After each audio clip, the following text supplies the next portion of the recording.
Que el Señor les bendiga. Un gusto poder conocerles y estar esta mañana con ustedes. He sido muy bendecido a través de estos días, desde el día viernes que pudimos compartir el cursillo de predicación expositiva y cómo hacer una exégesis correcta para poder interpretar la palabra de Dios.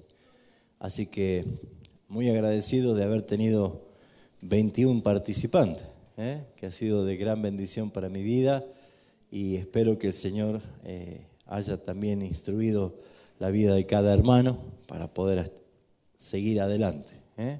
Así que bueno, es un gusto realmente compartir con ustedes. Mi nombre es Raúl Oliva, soy de la Iglesia Bíblica Reformada en San Miguel de Tucumán, ya 25 años de pastor, con una hermosa familia, con mi esposa Carolina y 4 hijos, el cual ellos le mandan saludos. Mi esposa quería venir, pero tengo a mis papás un poquito enfermitos, entonces ya nos tenemos que turnar, cuando sale uno, cuando sale otro, pero seguramente se va a dar la oportunidad de poder estar juntos en algún momento con ustedes aquí. Así que bueno, me alegro que podamos compartir. En esta mañana quiero traer un mensaje en el cual los creyentes necesitan escuchar. Sabemos que tenemos una gran responsabilidad de predicar el Evangelio a toda criatura, pero muchas veces el cristiano se queda sin nafta en el camino. Y una dura y triste realidad es que hay muchísimos cristianos en el mundo entero, millones de cristianos que han abandonado su relación con el Señor, que están enfriados, que están alejados, o tal vez están huyendo, resistiendo el llamado del Señor.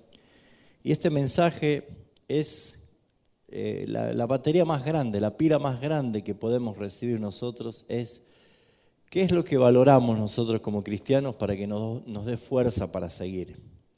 ¿Qué es lo que nosotros tenemos en la cual sería imposible negarnos servir al Señor?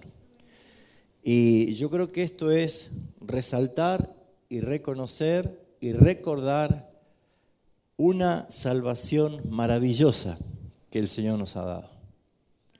Cuando uno está triste o deprimido, busca en sus recuerdos tratar de recordar momentos alegres o felices. Por eso es que a todos nosotros nos pasa que queremos ir a algún lugar que nos trae nostalgia, ¿no? En un río, en un campo, en un cerro, en la playa, donde nos trae nostalgia de estar con la familia, de haber pasado momentos lindos. Y uno trata de recordar para tratar de calmar un poquito esa sensación de tristeza, de angustia, de depresión que pueda haber. Déjeme decirle que no existe otra cosa que nos pueda motivar más a salir de ese pozo de desesperación, de angustia, de dudas, de tristeza o de estancamiento espiritual, sino cuando nosotros recordamos la salvación maravillosa que hemos recibido. Y yo quiero exponer hoy un versículo. Y ese versículo lo voy a exponer en todo su contexto para que podamos entender. Y esta es una historia muy conocida que hasta en la escuela bíblica, escuela dominical, la enseñamos a los niños. Pero a veces nosotros creemos, o tal vez no nos damos cuenta, que por enseñar historias a los niños pensamos que son historias menores.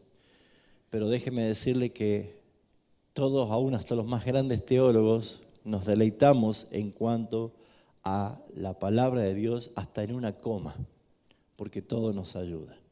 Les invito a que vayamos a ver este texto en un libro muy conocido que es el libro de Jonás. Vamos a ir a Jonás y el texto que vamos a tomar como referencia para describir una salvación maravillosa va a ser el versículo 17. Jonás, capítulo 1, versículo 17.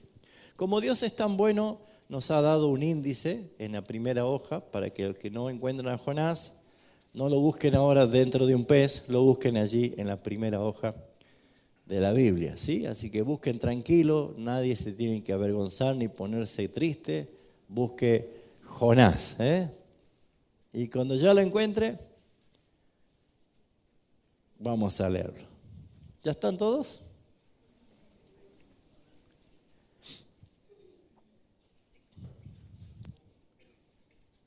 Bueno, lo ayudo. Jonás está a la par de Abdías. Bueno, la compliqué, ¿no?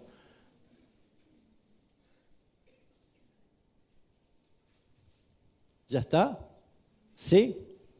Bueno, Jonás, capítulo 1, versículo 17. Ese va a ser nuestro texto. Pero vamos a hacer un contexto histórico para recordar esta historia. ¿Cuál es el texto que vamos a ver hoy? Pero Jehová tenía preparado un gran pez para que tragase a Jonás. Y estuvo Jonás en el vientre del pez 3 días y 3 noches. Amén. Ese va a ser nuestro texto. Y usted va a decir, ¿cómo vamos a levantar nuestras pilas y vamos a salir de este estado de angustia o de quietud con ese texto? De un pez, Jonás dentro de un vientre. No tiene mucho sentido, pero vamos a ver una salvación tan maravillosa de este texto. Les invito a que vamos a orar juntos para que el Señor nos hable por medio de su palabra. Padre nuestro que estás en los cielos, alabamos y bendecimos tu santo nombre. Te agradecemos, Señor, porque nos autorizas a abrir tu palabra y de ella extraer lo precioso que tú nos hablas. Qué belleza es la presencia de tu Espíritu Santo, nuestro Maestro, el que nos enseña todas las cosas y nos guía convencidos a toda verdad. Ayuda y socorre a este humilde predicador, Señor, que tiene que exponer tu palabra, que sea hecho con fidelidad y con poder de tu Espíritu Santo. Y bendice a la iglesia, el auditorio presente, para que sea receptora con todo corazón, poniendo toda su atención y esperando el momento de aplicar tu palabra, porque en ese momento la decisión será de cada uno de ellos. Te ruego, Padre Celestial, que tu presencia en esta mañana aquí sea para la gloria de tu nombre, a través de todo lo que hagamos, en el nombre del Padre, del Hijo y del Espíritu Santo. Amén. ¿Cuántos conocen la historia de Jonás? Levante la mano. La gran mayoría, ¿sí? El que no conoce la historia de Jonás, esta tarde, domingo, con unos mates, se sienta con el libro de Jonás. La mini Biblia se le llama, porque tiene 4 capítulos. Jonás, en esos 4 capítulos, usted lo va a leer simplemente en 45 minutos, leyendo despacio, ¿sí? Así que tiene tiempo para leer una hermosa historia donde hay muchas cosas que nos hablan a nosotros de lo que no debemos hacer y de lo que sí debemos hacer. En este caso, Jonás, yo he tomado el versículo 17 como la parte del desenlace del capítulo 1 de esta historia. Pero ¿quién era Jonás? Jonás era un profeta de Dios. Muchos creen que era un personaje ficticio porque no llegan a creer que estuvo 3 días y 3 noches dentro de un vientre de un gran pez, que no dice que era una ballena, pero podemos suponer que por el tamaño habría sido una ballena o para aquel momento habrá habido algún monstruo marino que nosotros no lo conocíamos. Pero lo que sí dice la palabra de Dios es que Jonás existió, porque este mismo Jonás, ya en el segundo libro de los Reyes, ya es mencionado como uno de los que estuvo con el rey Jeroboam, ayudando en cuanto a la situación política que estaba viviendo Israel. Así que este Jonás sí existió. Pero ¿qué pasó con Jonás? Vamos a leer ahora el contexto de los versículos anteriores para que nos metamos dentro de la historia. ¿Se animan? Dice, versículo 1, vino la palabra de Jehová a Jonás, hijo de Amitai, diciendo, levántate y ve a Nínive, que era Nínive, aquella gran ciudad, y pregona contra ella porque ha subido su maldad delante de mí. Obviamente que no podemos bajo ningún aspecto comparar Nínive con Taco Pozo, ¿no es cierto? Porque Taco Pozo está bien, no hay ningún problema, no hay maldad, no hay ofensa a Dios, no hay nada de qué arrepentirse acá. No, todo lugar está contaminado por el pecado. Por lo tanto, si desde el vamos empezamos a ver que esta es una misión dura para Jonás, bueno, ya empezamos a darnos cuenta que para nosotros también puede ser una misión dura de llevar el evangelio de arrepentimiento a una ciudad como la que están viviendo ustedes. Pero ¿qué es lo que pasó? Dios le da una orden, levántate y ve a aquella gran ciudad y pregona contra ella porque ha subido su maldad delante de mí. ¿Qué hizo Jonás? Versículo 3. ¿Se levantó para ir a predicar a esa ciudad? No, todo lo contrario. Aparece una palabra muy grave. Se levantó para huir de la presencia de Jehová a Tarsis. Descendió a Jope y halló una nave que partía para Tarsis. Muy bien, si ustedes agarran el mapa después en su Biblia, ubiquen Jope, ¿dónde está? Y Tarsis era al sur de España, o sea que era el lugar más lejos, bien lejos, que se quería ir, para huir lejos de la presencia de Jehová. Versículo 4 comienzan los pero.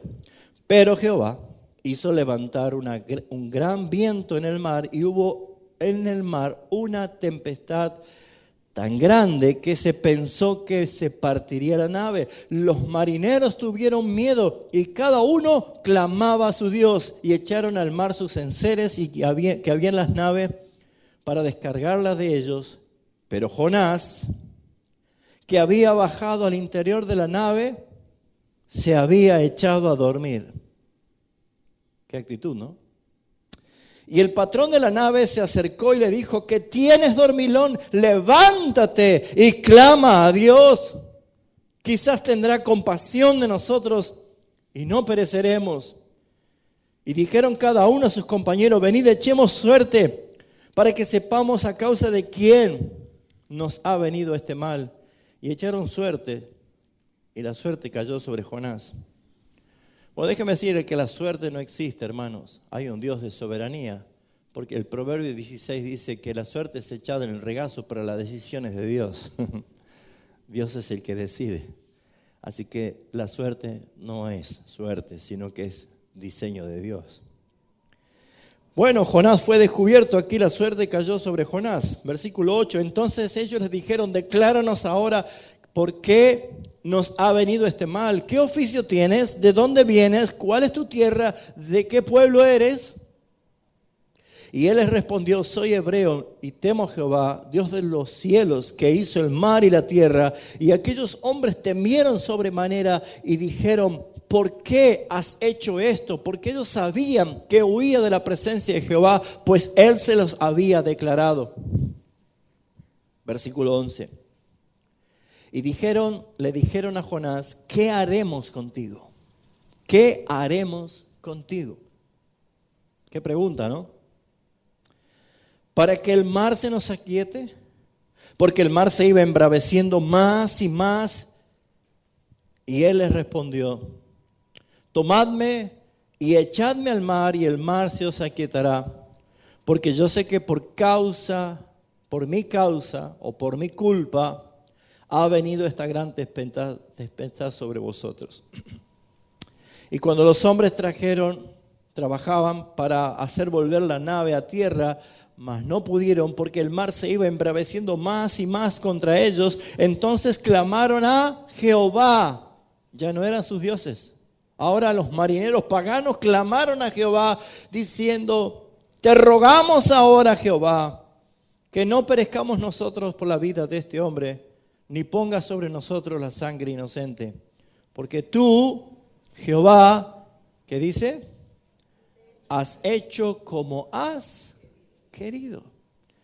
Y tomaron a Jonás y lo echaron al mar, y el mar se aquietó de su furor.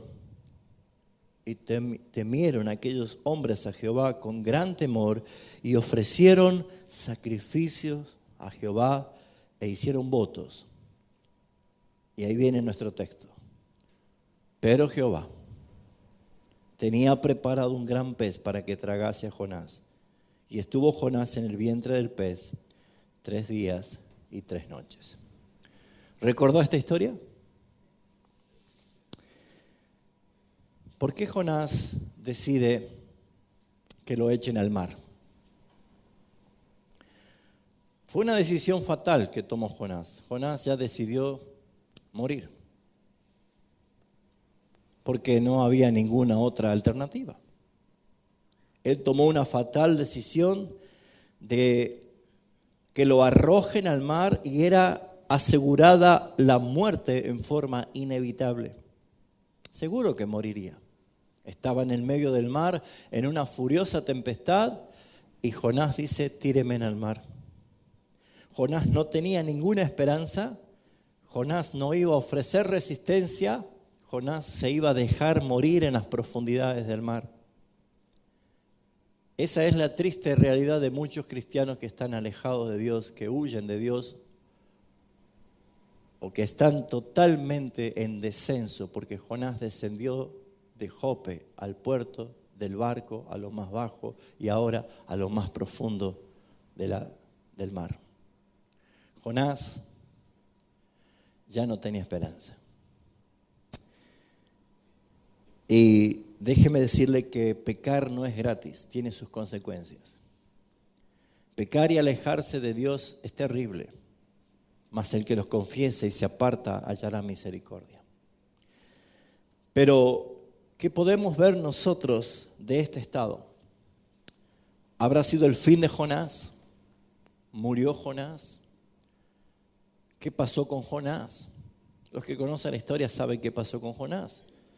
Pero hasta aquí nosotros podemos ver la última escena, es que tomaron los marineros a Jonás después de haber orado a Dios, cuando ellos no oraban a Dios, sino su Dios es pagano, y le dice, Dios, como has querido has hecho, pero por favor no culpes en nuestras manos la sangre de este inocente, pero allí va. Porque una de las creencias paganas era que cuando la mitología mostraba que el dios mar o el dios volcán o el dios sol o el dios terremoto se enfurecía, había que ofrecer víctimas como sacrificio, ¿sabían? Así que ellos pensaban en su confusión que la única forma que se iba a calmar era ofrecer en sacrificios a Jonás. Pero como dice, tú has hecho, versículo 14, como has querido, el sacrificio no lo iba a pagar Jonás, sino que lo iba a pagar Cristo casi 2700 años después. Interesante.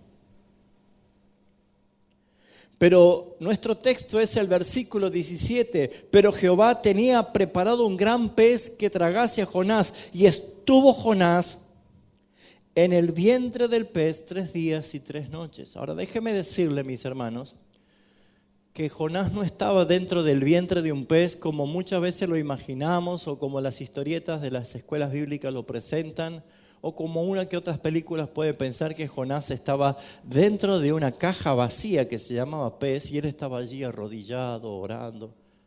¿Sabe lo que es estar dentro? O imagínense, no sabe, pero imagínense, ¿sabe lo que es estar dentro del estómago de un animal?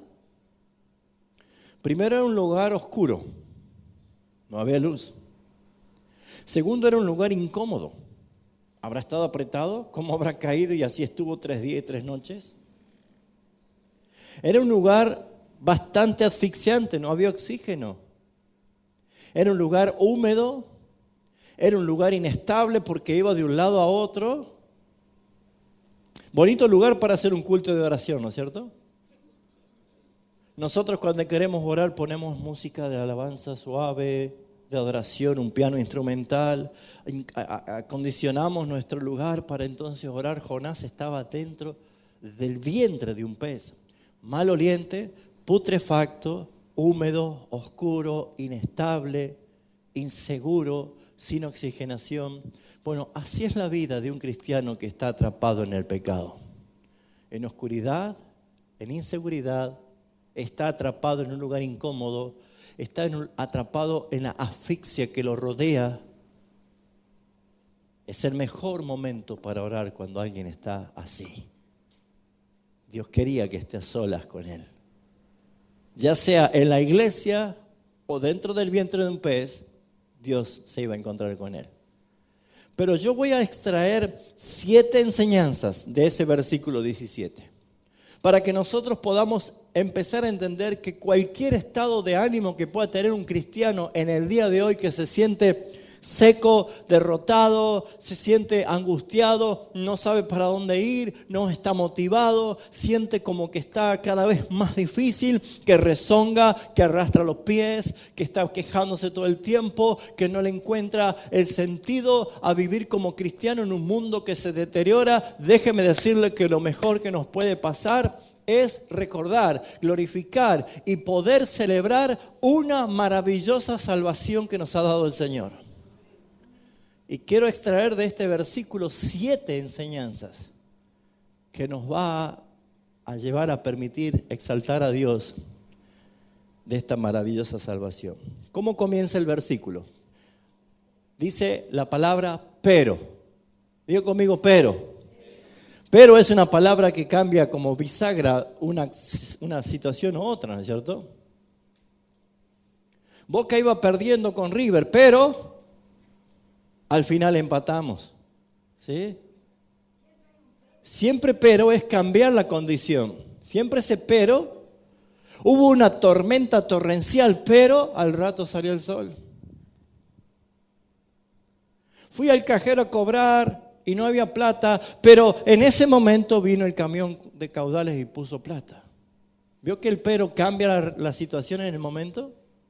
Bueno, ese pero ya comienza a hablarnos a nosotros de esa salvación tan grande.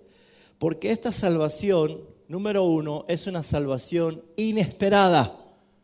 Llegó en el momento donde Jonás no lo esperaba. Llegó en el momento donde parecía todo terminado. En el suspiro final, en el acto final, en el acto de redención, aparece Dios. Pero, ¿cómo me gustan a mí los peros de la Biblia? Porque siempre parece pero de repente, pero al instante y de pronto. ¿Por qué? Porque Dios es un Dios que jamás llega tarde. A veces se retrasa para estar a tiempo, ¿sabían ustedes? Si no, pregúntenle a Marta y María que decía, ¿por qué te demoraste? Mi hermano ya está podrido. No, Él sabe en el momento que va a llegar a tu socorro. Por eso, mi hermano, es una salvación inesperada. Porque Dios se muestra cuando para el hombre ya no hay esperanza.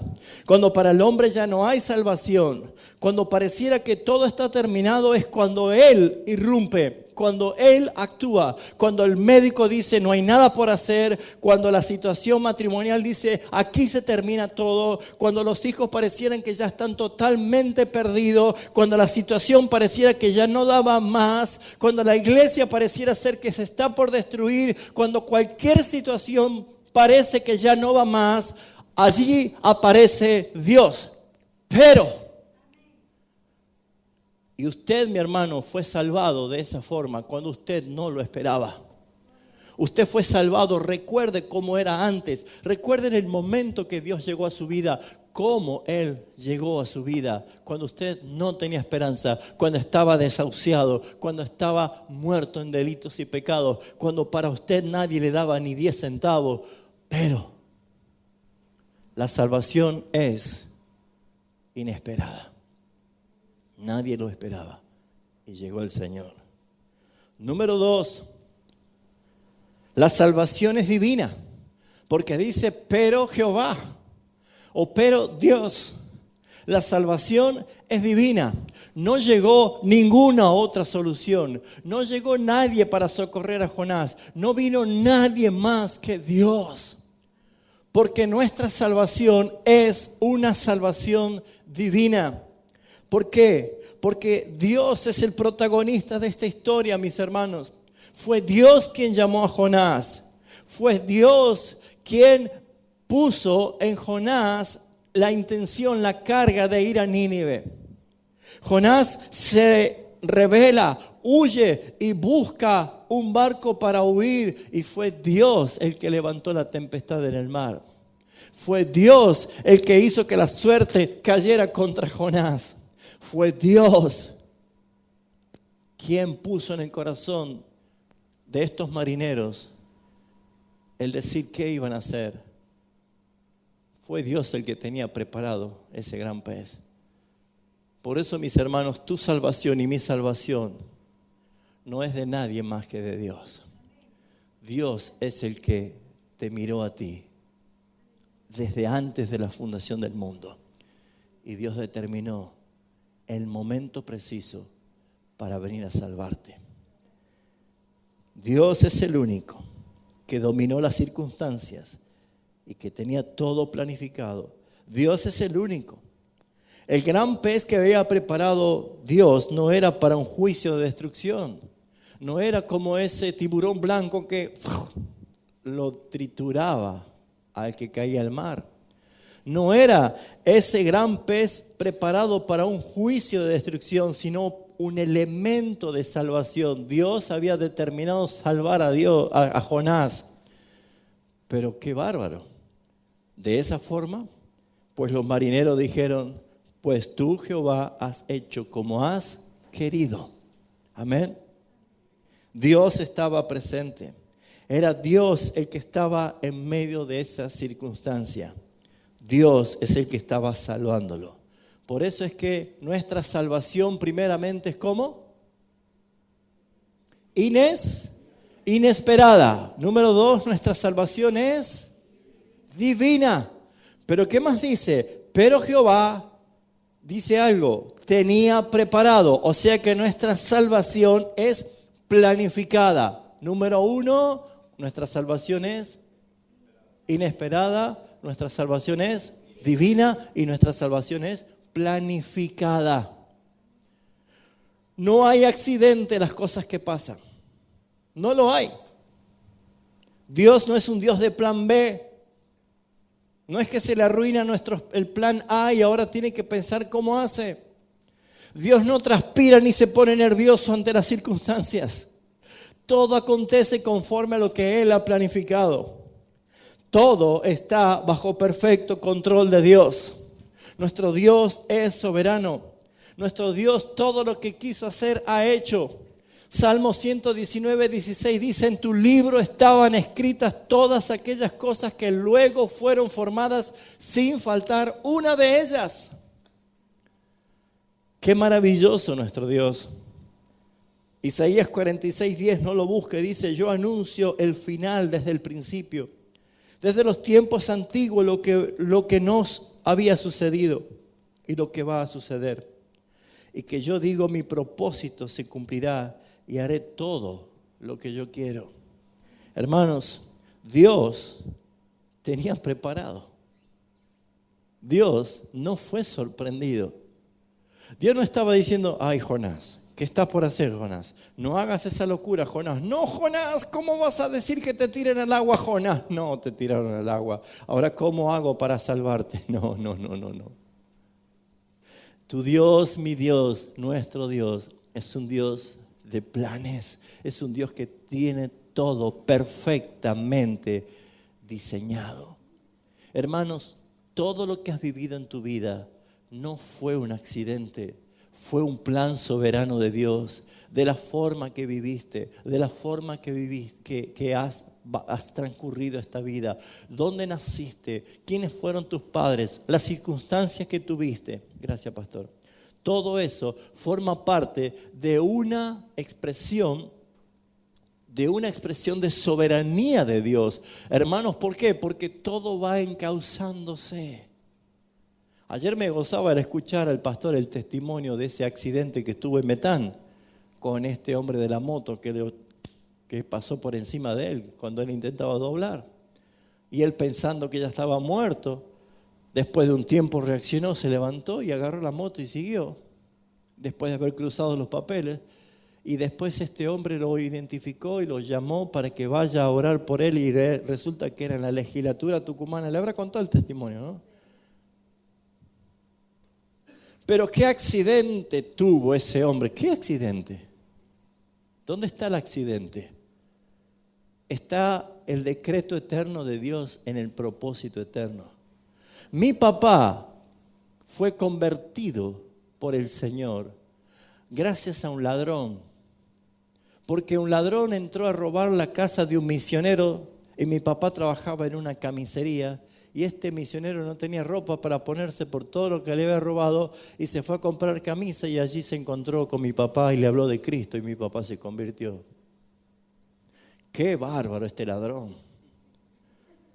Mis hermanos, El que cree que Dios se le escapa algún detalle, pues no es el Dios de la Biblia, el Dios que adoramos, que hemos cantado.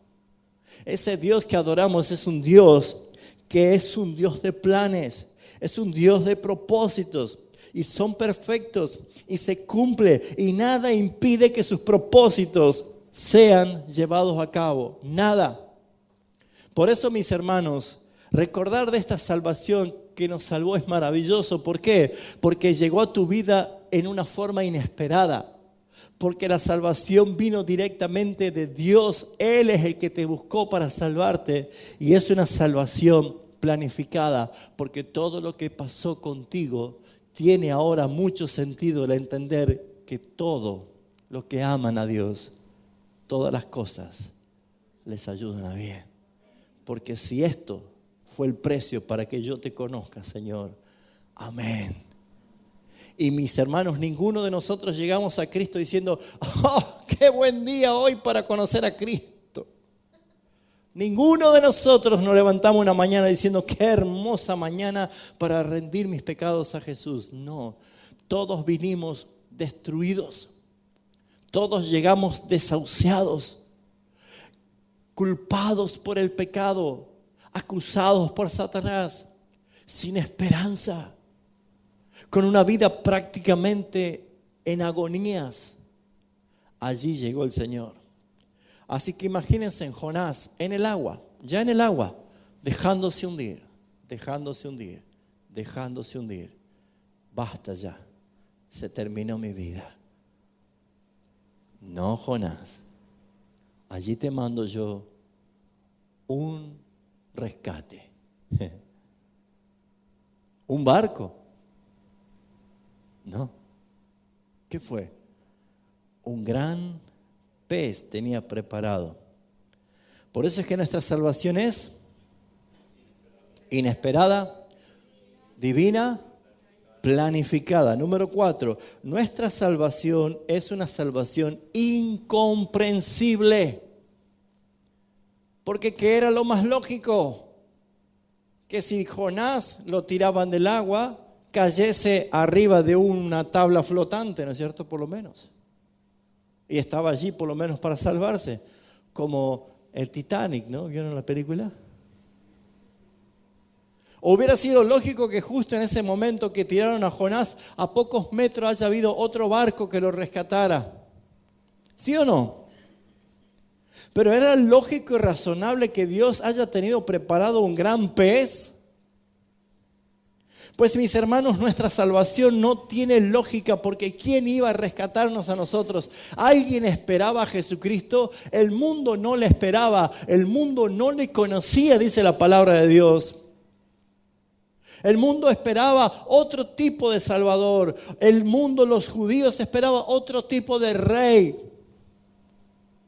Nadie esperaba bajo ningún aspecto que Dios dejase su trono de gloria, se despojase a sí mismo y viniese a este mundo a morir en la cruz en lugar nuestro. Es una salvación incomprensible. Dios tenía planificado una salvación que a ningún sabio en este mundo se le ha ocurrido. Por eso dice que Él se ríe de la sabiduría de este mundo. Nadie pudo imaginarse la forma que el Señor nos iba a salvar. Él hace perfecta la obra en el cumplimiento de su plan que lo llevó adelante Jesucristo. ¿Vamos bien? ¿Cómo es tu salvación? Tu salvación fue inesperada. Tu salvación fue divina. Tu salvación fue planificada. Tu salvación fue incomprensible. No podemos comprender este amor tan grande y de la forma que lo hizo el Señor. Pero encontramos algo más. Número 5, nuestra salvación fue sobrenatural. No es natural. Fue sobrenatural. Lo que sucedió no es natural, mis hermanos. No es común, no es cotidiano. Algunas veces dijimos cuando tal vez una bala pasó cerca, me salvé de pelito. ¿Sí o no? O cuando te estás fundiendo encontrás plata. ¡Oh, me salvé!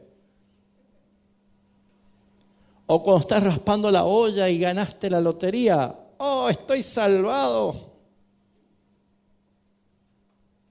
O cuando fuiste a rendir la materia y estuviste nervioso y viene el preceptor y dice, hoy la profesora no viene. ¿Sí o no? Conozco esa sonrisa, jóvenes. La conozco. Uf, salvados. ¿Sí o no? La salvación en términos cotidianos, comunes, es cruzar una calle y ese accidente que podría haber sido pasó cerquita, te salvaste. Esta salvación no es común, no es ordinaria, no es de todos los días, no es cotidiana. Esta salvación es especial porque esta salvación es inesperada, porque esta salvación es divina, porque esta salvación es planificada, porque esta salvación es incomprensible. Esta salvación sí o sí es sobrenatural porque viene de Dios. Nadie salva así. Absolutamente nadie salva así. Porque esta salvación fue sobrenatural en muchos aspectos. Salvó al capitán y a los marineros de que no sean destruidos junto con Jonás. Salvó a la nave, al barco. ¿Sí o no? Y fue salvado Jonás, porque Jonás dice, tíreme al agua, se terminó. Pero él no pensaba que tenía un pez que se lo iba a tragar. Iba a estar en el vientre de un pez. Por eso dijo que es una salvación sobrenatural. ¿Cómo es posible que alguien sobreviva 3 días y 3 noches dentro del vientre de un pez? ¿Cómo es posible? ¿Quién puede soportar eso? Y vuelvo a decir, no era una caja vacía disfrazada de pez. Estaba dentro de las tripas de un gran pez. Yo no sé si a usted le gusta el olor al pescado podrido. Bueno, ese olor estaba permanentemente en el estómago del pez. Y allí estuvo Jonás. Y claramente, mis hermanos, nosotros podemos ver que la obra sobrenatural de Dios está manifestada en esta historia porque Dios levantó una tempestad y Dios calmó la tempestad como que fuera Él el dueño, ¿no? Y claro que lo es. Dios tenía preparado un gran pez y envió ese gran pez para que cuando apenas caiga Jonás al agua, el pez se lo trague. Dios gobernó el pez para que no triture a Jonás, sino para que el pez tenga a Jonás en el vientre. Dios comandó, piloteó el pez para devolver a Jonás en tierra firme para que Jonás, vamos de nuevo, seguía donde yo te dije. Así que vas a llegar a Nínive en barco o en pez, pero vas a llegar. ¿Y saben qué nos motiva a nosotros a entender que el plan de Dios se va a cumplir en tu vida? Que por más que vayas para cualquier dirección contraria al propósito de Dios, Dios de donde esté, de la forma que Él quiera, te va a hacer volver a encaminar a cumplir el propósito porque para eso te salvó. Tu vida no es un accidente. Tu vida tiene propósito de Dios. Tu vida también ha sido planificada. Mis hermanos, no es la tarea para algunos cuantos pastores que hacen todo. Todos ustedes han sido salvados para que todos ustedes como iglesia afecten a una ciudad tan pecadora como la de Nínive, así como la de Taco Pozo, mis hermanos.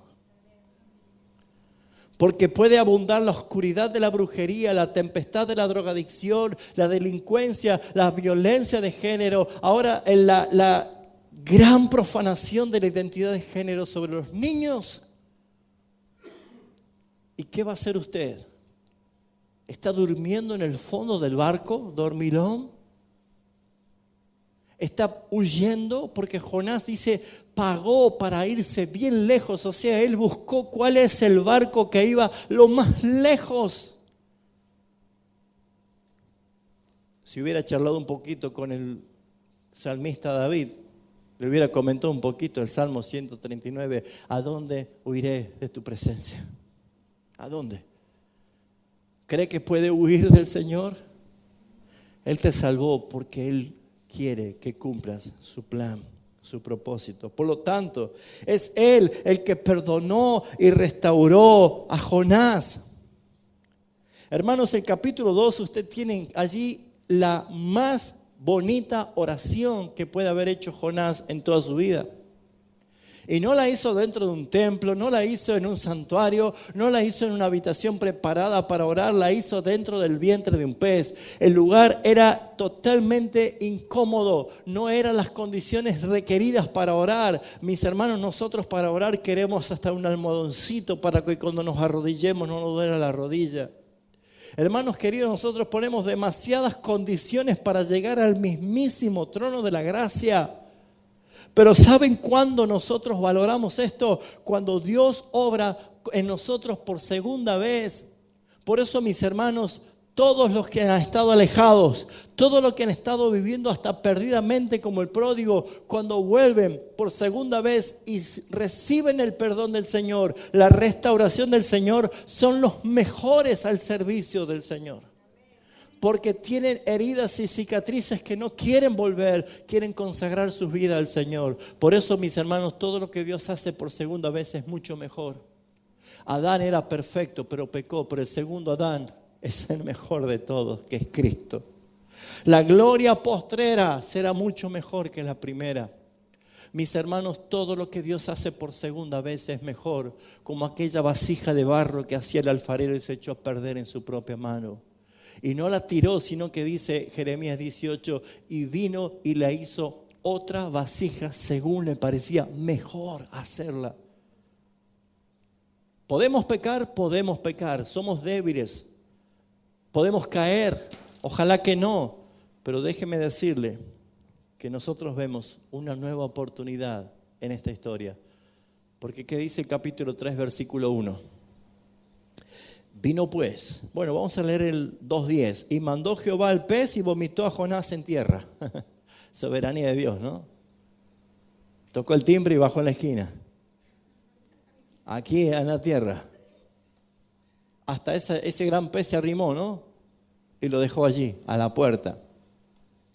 Y versículo 3, capítulo 3, versículo 1 dice, y vino la palabra de Jehová, ¿cómo? Dígalo fuerte. Por segunda vez a Jonás, aleluya. Dios insiste hasta que le obedezcas. Tu vida en el mundo ya no tiene sentido, ya no perteneces allí. Ya no eres de allí. Tu ciudadanía es celestial, perteneces al reino de los cielos. Y por más que te seduzca ir para el lado del mundo, vas a ser un sapo de otro pozo. Y te vas a dar cuenta que en el mundo la risa es un llanto disfrazado.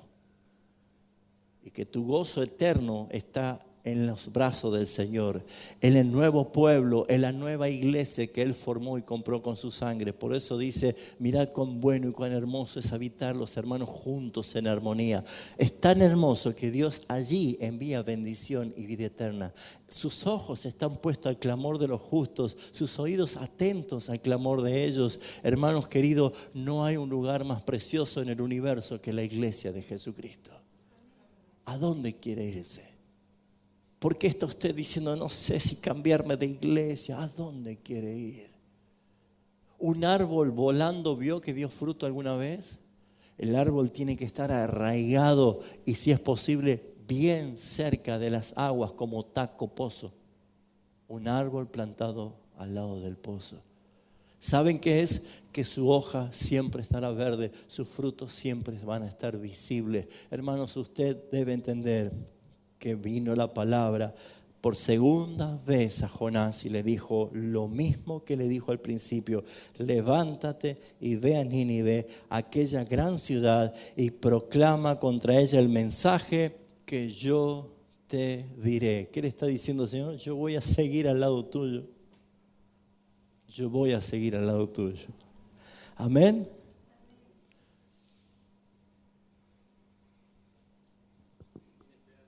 Una salvación inesperada. Una salvación. Una salvación. Una salvación incomprensible. Una salvación sobrenatural. Y esta también es una salvación testimonial. Testimonial. Imagínense en lo que habrán vuelto del barco a Jope, porque dice que volvió Jonás al mismo lugar, y allí tal vez ellos diciendo, qué macana lo que hicimos, tal vez no hicimos bien de tirarlo al mar, y lo ven a Jonás caminando. ¿Qué pasó? Si te tiramos al mar, ¿en qué viniste? ¡Ah! Me trajo una ballena.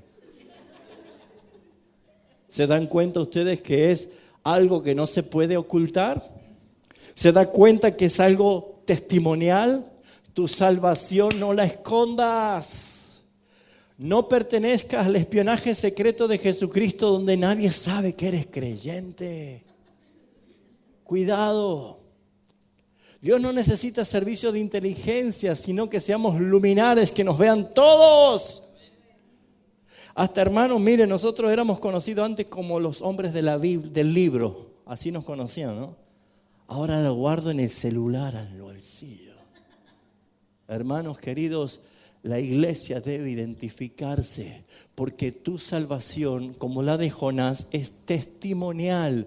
¿Cómo será que es tan testimonial que el mismo Señor Jesucristo citó la historia de Jonás para hablar de la resurrección de él? Porque él dijo, así como Jonás estuvo en el vientre del pez 3 días y 3 noches, así el Hijo del Hombre estará 3 días y 3 noches en el sepulcro y al tercer día resucitará. Jesús citó esta historia. Jesús contó la historia para todos. Nosotros contamos y enseñamos esta historia también, la de Jonás. Le contamos a los niños, enseñamos a todos esta historia de Jonás. Pero usted sabe ahora que tiene siete enseñanzas ese versículo para contar a todos que esta es una salvación testimonial. Porque es una historia de amor. ¿Usted no de amor? Claro, mis hermanos. Hay un Dios misericordioso que perdona, que restaura, que devuelve la vida. Porque, hermanos, ¿cómo termina esto? Jonás va a predicar a Nínive. Jonás era un nacionalista, ¿no? No quería saber nada con todos los paganos, con todos los impíos. No quería saber nada.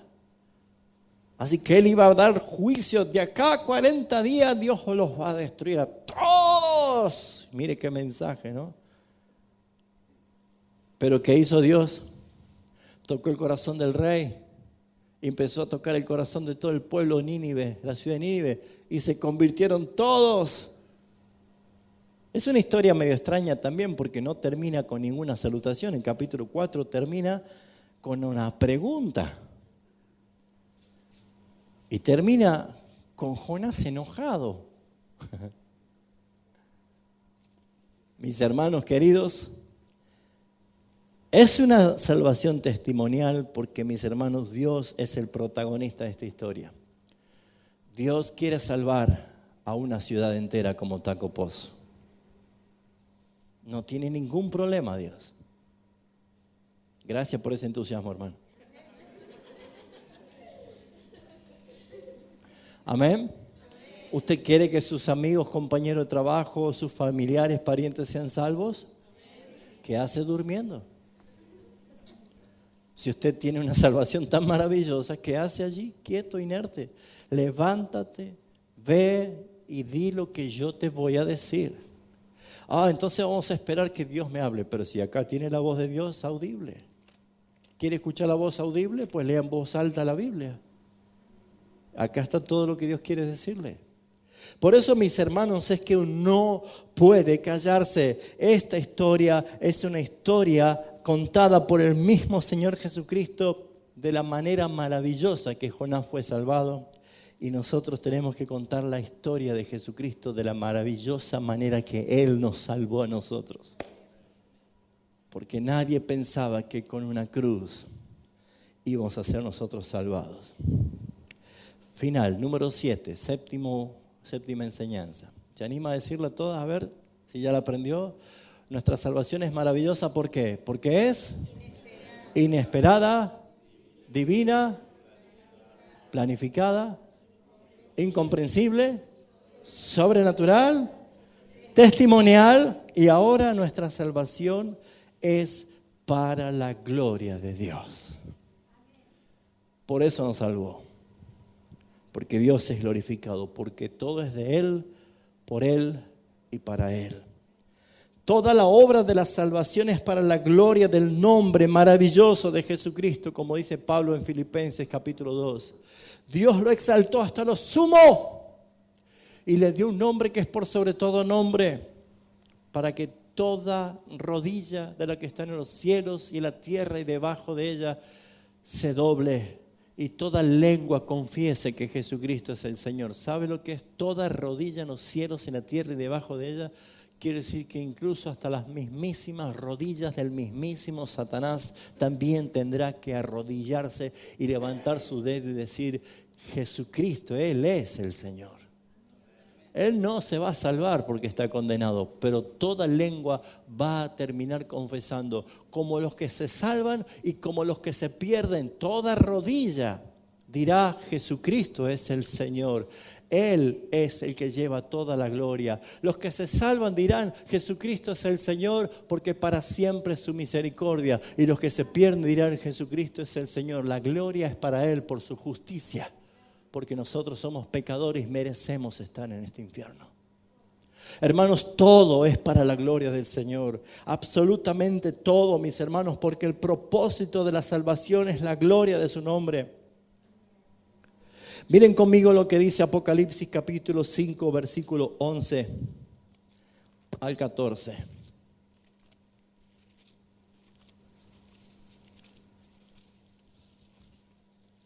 Apocalipsis capítulo 5, versículo 11 al 14.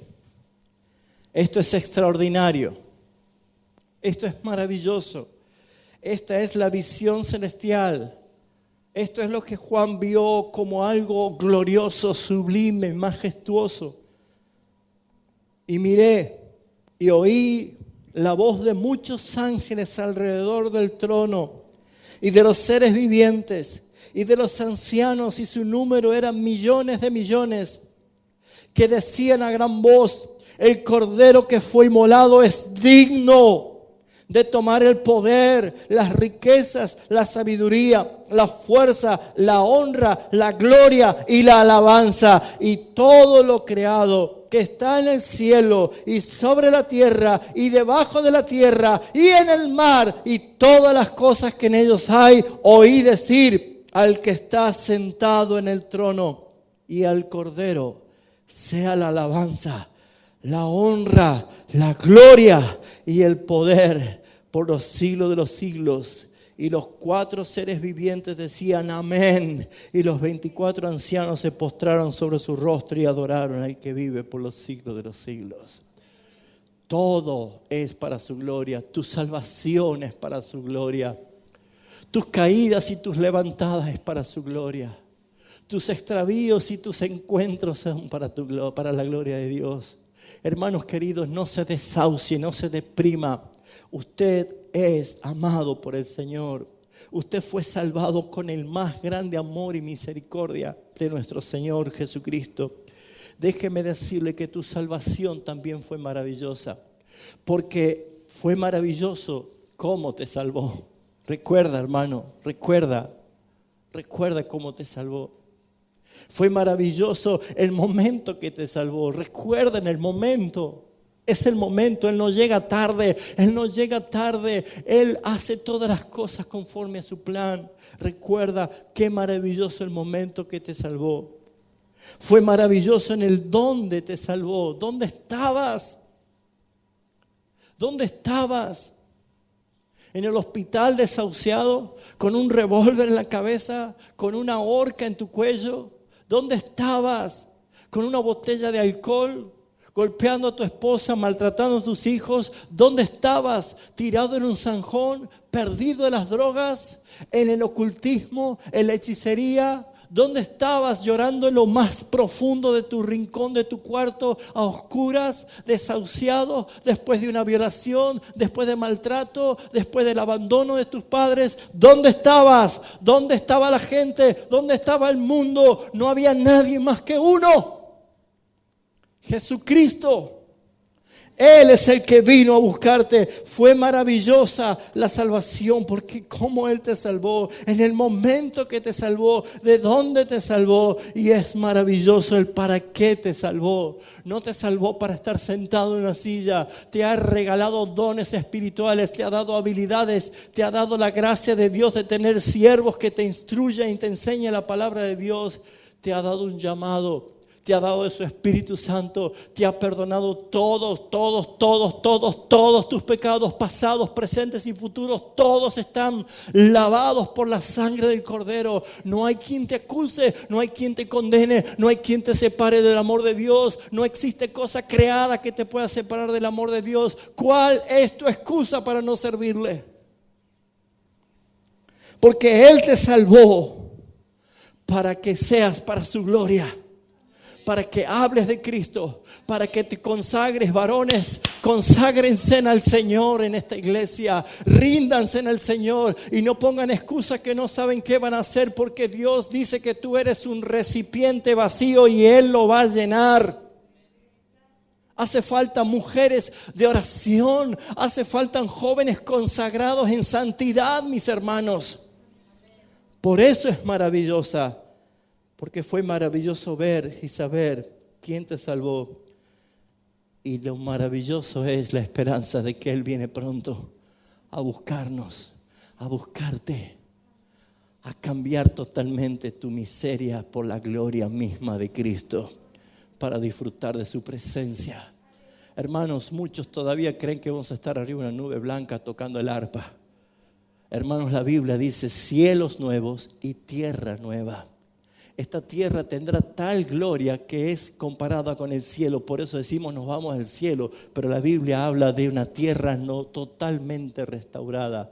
Lea el Salmo 34 y el Salmo 37 y va a encontrar que los impíos son sacados de aquí. Mas nosotros heredaremos la tierra. La tierra esta tierra será limpia de corrupción, donde habrá bosque, montañas, plantas, animales, árboles. Comeremos, nos tocaremos, nos reconoceremos. No habrá llanto, no habrá enfermedad, no habrá muerte, no habrá dolor, mis hermanos. Y lo más lindo, que estaremos cara a cara con nuestro Salvador Jesucristo. ¡Qué maravillosa salvación! ¿Dónde está tu depresión? ¿Dónde está tu angustia? Miras lo terrenal, miras el momento, levanta tus ojos y mira la esperanza de esa gloria que viene, porque la herencia de Cristo te la ha compartido contigo. Por eso dice que somos coherederos con Él de todas las cosas. Solo agradécele al Señor, solo gózate con el Señor. Cierra tus ojos, por favor. Gracias, Señor.